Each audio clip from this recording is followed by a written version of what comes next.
So for those of us that do a lot of sanding in our shop, sandpaper can be one of our best friends. Today I'm going to show you 3 ways to make your sandpaper last longer for you. We have a lot of different types of sanders here in the shop, whether it's a belt sander, or maybe you've got a disc on your disc sander. Maybe it's a random orbit sander, or maybe it's a drum sander that you put in your drill press. One of the best things you can do to keep those cutting more effectively longer is to clean them. We use one of these disc erasers.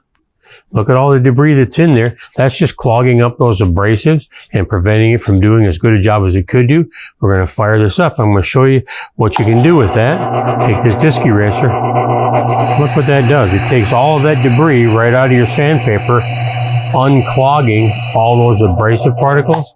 Now it's clean just like brand new sandpaper. It's going to cut a whole lot better, a whole lot longer. Whether you're doing that on your belt, on your disc, or even if you do it on your random orbit sander, get it in there, clean up that sandpaper, makes it last a whole lot longer for you.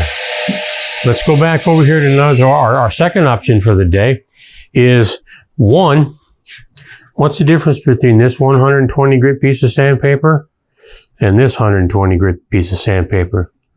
This one's used a little bit, this one's brand new. If I've got these in my pile of sandpaper, and look at this one, I can't read what grit that is. So if I take my little marker and I mark all my sandpaper when I first start using it, when I go back to picking it up out of my pile of used sandpaper, because I don't put a new disc on every time I'm going to sand something. Sometimes I need to use stuff that I've already got on there. If I need to change it out, I want to quickly and easily be able to identify what grit sandpaper I'm going to use.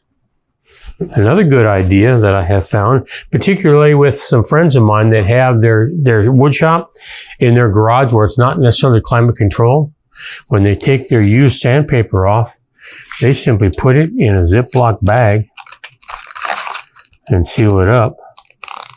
Then the moisture that's in their shop doesn't get to their sandpaper and degrade it at all. The paper doesn't go bad on them. It lasts a whole lot longer that way. My 3 ways to keep my sandpaper lasting longer is to keep it clean. Get one of these disc erasers. Quite frankly, I've gotten these at Harbor Freight. They're about $8. It takes your sandpaper and makes it last a whole lot longer, cut a whole lot better.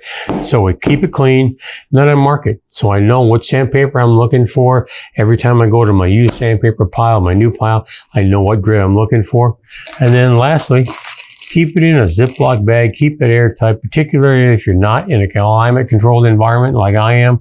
Put it in this so it stays nice and dry and it helps it last a whole lot longer. Does a better job for you. Store it, mark it, clean it.